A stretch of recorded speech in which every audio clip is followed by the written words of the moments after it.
guys, bonjour, je suis Denise Sterling, je suis encore là ce matin pour pouvoir parler, n'est-ce pas, avec vous, partager, n'est-ce pas, la parole de Dieu avec vous. C'est un grand privilège d'être là avec vous ce matin, je suis très contente. Ça fait vraiment longtemps pour beaucoup qui ne m'ont pas écouté, qui m'envoient des messages et qui me disent que voilà, comment ça se passe, est-ce que c'est pour tu ne fais plus les vidéos depuis, pourquoi. Je suis là et je vous ai promis de grandes choses, je ne peux jamais vous abandonner parce que Dieu ne peut pas vous abandonner, puisqu'il vit en moi, je ne peux pas vous abandonner moi aussi. Donc je suis très contente d'être là ce matin avec vous. Ce matin, nous allons partager d'un thème assez extraordinaire. Vous savez, tout toujours est extraordinaire pour moi. Nous allons partager un thème assez extraordinaire qui est simplement, tu as besoin de pleurer, tu as besoin de parler. Généralement, la plupart des personnes se disent souvent que quand nous faisons face à des situations, ce qu'il faudrait faire, c'est se plaindre, aller voir le voisin, aller parler à ceci ou à cela. Mais j'ai envie de t'annoncer une bonne nouvelle ce matin, c'est que Dieu t'a créé pour pouvoir être responsable de ce qui t'arrive et de pouvoir apporter des décisions ou alors des changements dans ta propre vie. Donc ce matin, nous allons parler et nous allons prendre pour, n'est-ce pas, comme illustration la parole de Dieu. Vous savez, la parole de Dieu, tout a été créé au travers de la parole de Dieu. Il n'y a rien qui a été créé sans la parole de Dieu. Donc la Bible dit dans Jean chapitre 1 verset 20 qu'au commencement était la parole était Dieu et tout ce qui avait été fait a été fait au travers de la parole. Et vous allez comprendre ce matin quelque chose de très extraordinaire. Vous allez comprendre que Dieu lui-même qui nous a créés au commencement, vous voyez souvent les gens lisent le livre de la Genèse chapitre 1, ils ne comprennent pas en fait que la Genèse, Dieu ne créait pas le monde pour la première fois dans Genèse chapitre 1. Dans Genèse chapitre 1, le monde avait déjà été créé au préalable, mais il y a quelque chose qui s'est passé ce jour en fait, c'est qu'il y a eu des problèmes, le monde et le diable a désobéi à Dieu. Il y a eu beaucoup de problèmes. Pour ceux qui font les recherches de la parole de Dieu, vous comprendrez que ce n'est pas dans Genèse que Dieu a créé le monde. Donc Dieu lui-même faisait face, n'est-ce pas, à un chaos extraordinaire. Mais Dieu s'est comporté comme un champion en fait. Dieu n'a pas commencé à pleurer pour demander de l'aide à quelqu'un. Dieu n'a pas commencé à dire que comment je vais faire, il ne s'est pas soucié. Dieu a utilisé deux personnes pour créer son monde. Il a utilisé la parole et le Saint-Esprit. Amen. Donc je suis là ce matin pour t'encourager et te dire que ta situation, tu as besoin de pleurer, tu as besoin de parler comme un champion que tu es. Parce que lorsqu'on est né de nouveau réconcilié avec Dieu, la seule chose que j'ai donnée en ce moment, c'est la parole. La Bible dit que la parole de Dieu est esprit et vie. Ça veut dire que toute situation est d'abord spirituelle avant d'être physique. Parce qu'à partir du moment où tu commences à déclarer la parole de Dieu, les changements se montrent, les changements en fait se forment quoi. Donc pour illustrer d'abord comment Dieu a recréé son monde, nous allons voir ça dans Genèse chapitre 1 à partir du verset 1.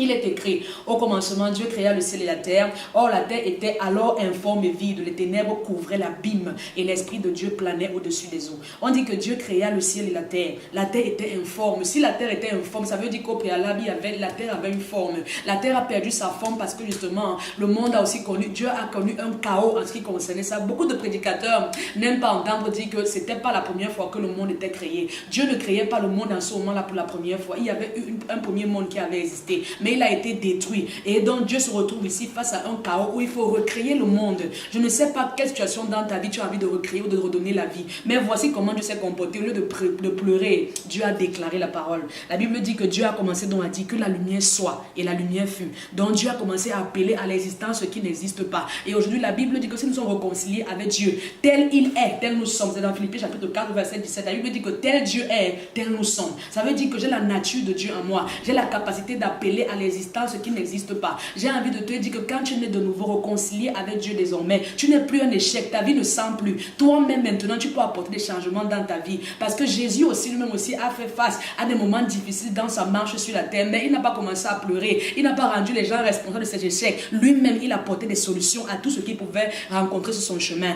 Vous vous rappelez lorsqu'il était dans la barque avec les disciples, lorsque les pierres dormaient dans la barque et la barque était en train de couler, et il a dit aux disciples ceci.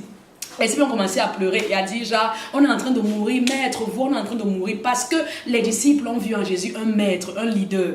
Donc j'ai envie de te dire ce matin que tu es un leader, il y a un champion en toi, il y a un génie en toi qui doit, n'est-ce pas, sortir, pouvoir, n'est-ce pas, jaillir quoi. Et Jésus s'est réveillé. Jésus s'est levé, il n'a pas commencé à dire que comment on va faire par rapport à ça. Jésus a simplement dit paix sur les eaux au nom de Jésus. Jésus a déclaré la paix, il a déclaré que la tempête se calme. Je ne sais pas ce que par quoi tu traverses aujourd'hui, mais la Bible dit dans le livre de Matthieu chapitre 12 au verset 37 que par tes paroles tu seras justifié et par tes paroles tu seras condamné. J'aime beaucoup ce passage parce qu'en ce moment précis là, Dieu nous rend responsable de notre destinée. Donc Dieu me te dit ce matin que par rapport à tout ce que tu peux traverser, tu as besoin de pleurer, tu as besoin de déclarer la parole de Dieu. Pendant que tu déclares la parole de Dieu. La parole de Dieu écoute toute situation au nom de Jésus. Et j'ai envie de vous rappeler que quand Dieu créait le monde, il a d'abord déclaré la parole avant que les actions ne puissent se précéder, ne puissent suivre. Donc il y a d'abord la déclaration de la parole de Dieu. Plus tu déclares d'abord la parole de Dieu avant de pouvoir avoir les résultats.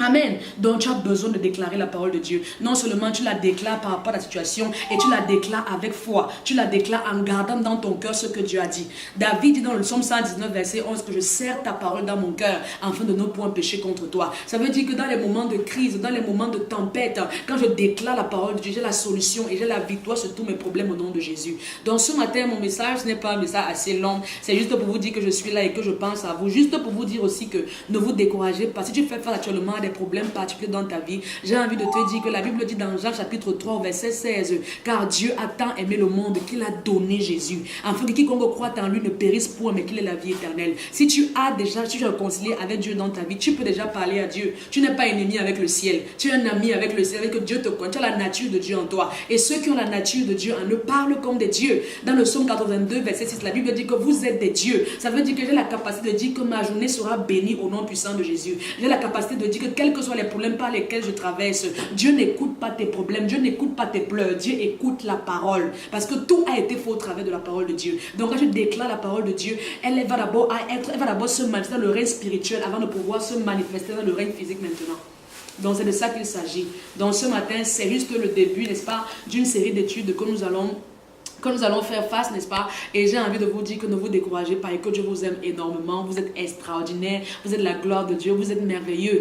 N'abandonne pas ce projet, n'abandonne pas parce qu'on t'a annoncé une mauvaise nouvelle. Ne crois pas que tu ne peux plus rien faire parce que les gens disent. Il faut te focaliser sur ce que Dieu a dit. La Bible dit dans le livre de Romains chapitre 10 à partir du verset 17 que la foi vient de ce qu'on entend et ce qu'on entend vient de la parole de Dieu. Dieu lui-même qui a créé son monde, j'ai dit au départ, a fait face à un chaos. Mais il n'a pas appelé ça chaos, il a plutôt choisi, au lieu de se plaindre, de déclarer la parole. Donc Dieu lui-même a utilisé la parole. Par rapport à ton problème, déclare la parole de Dieu. Vous savez, je dis souvent aux gens qu'avant de poser des actions, on déclare d'abord des paroles. Si je te dis que je t'aime, il faut d'abord que je te dise que je t'aime avec des mots pour que maintenant cela crée de l'impact dans ton esprit. Donc il faut d'abord déclarer la parole. Quand tu déclares la parole, elle est esprit et vie. Le problème par lequel tu traverses est d'abord spirituel avant d'être physique. Donc pendant que tu déclares la parole de Dieu, elle apporte la vie dans toutes les situations de ta vie au nom de Jésus. Et pour ça, il faut avoir la parole de Dieu en toi. Il faut croire que tu as la nature de Dieu en toi. Il dit que j'ai tant aimé le monde, j'ai donné Jésus. Si tu as Jésus en toi, tu ne peux pas périr, tu ne peux pas souffrir. Celui qui a Jésus a la capacité de pouvoir parler à Dieu, de dire à Dieu ce qu'il veut, de parler à Dieu de ses projets. La preuve, il dit que je connais les projets que j'ai fait pour vous. Ce sont les projets de paix et non de malheur. Donc, vous n'avez pas à vous décourager, vous avez à continuer à croire en ce que Dieu a dit par rapport à votre vie. Le secret pour moi, c'est que face à mes situations, je déclare la parole de Dieu. Au lieu de pleurer, j'ai réalisé que pleurer ne pouvait pas changer ma vie. Pleurer ne pouvait pas changer ma destinée. Pleurer ou les asias et les ouais des gens ne pouvaient jamais changer ce que je voulais avoir. Si je veux voir un changement dans ma vie, ça doit commencer par ma parole. Je vous ai dit au départ que la Bible dit dans Matthieu chapitre 12, verset 37 que par tes paroles, tu es justifié et par tes paroles, tu es condamné. Ça veut dire que ce que toi, tu penses de ta vie que tu seras. C'est ce que tu dis de toi que tu auras. C'est ce que tu penses de toi que tu seras. Dans le livre de Proverbes, il dit que tel un homme pense, tel il est. Tu n'as pas besoin de penser que tu es un échec parce que tu es dans un endroit qui n'est pas favorable pour ton succès. Tu dois croire que même si je suis né au village, même si je suis né à je ne sais pas où déjà, je suis qualifié pour être béni au nom de Jésus. Tous ceux qui sont réconciliés avec Dieu au travers de Jésus ne peuvent plus souffrir. Vous souffrez simplement parce que vous êtes ignorant de qui vous êtes en Christ. Mais ce matin, je viens vous dire que Dieu lui-même, face à ses problèmes, a déclaré la parole. Et la parole a apporté la vie. Vous savez, la parole nous a créés. Nous sommes nés au travers de la parole. La Bible dit que nous sommes créés dans 1 Pierre chapitre 1 verset 23. Nous ne sommes pas nés de la semence corruptible, mais nous sommes nés de la semence incorruptible. Ça veut dire qu'actuellement, tu respires avec la parole de Dieu. Ta réalité, c'est la parole de Dieu. Tu dois être conscient et garder dans ton cœur la parole de Dieu. C'est ce que nous gardons dans notre cœur qui nous fait ou qui nous brise. Vous savez que ça nous bénit, ça nous maudit. C'est ce que tu sais dans ton cœur qui va apporter la vie au travers de toi ou qui va apporter la mort au travers de toi. Voilà pourquoi David dit que je serre ta parole dans mon cœur afin de ne point pécher contre toi. Je choisis de penser ce que Dieu a dit par rapport à ma vie. Et quand tu es réconcilié avec Dieu, Dieu devient ton père. Dieu n'est plus ton créateur, Dieu devient ton père. Ça veut dire que tu peux lui dire ce que tu penses. Tu veux lui dire ce que tu penses par rapport à ta vie. Comment tu voudrais que ta journée soit. Ce que tu vas dire qu'il va faire pour toi. Dieu est intéressé par te bénir. Donc, c'est ce que j'avais à dire ce matin. Ne vous découragez pas, vous êtes puissamment bénis. Je pense à tout le monde qui va suivre la vidéo aujourd'hui. Et j'ai envie de vous dire que je vous aime, je vous aime beaucoup. Vous êtes bénis, bénis, bénis, bénis. Et je pense que Dieu pense aussi que vous êtes extraordinaire. Ciao, ciao.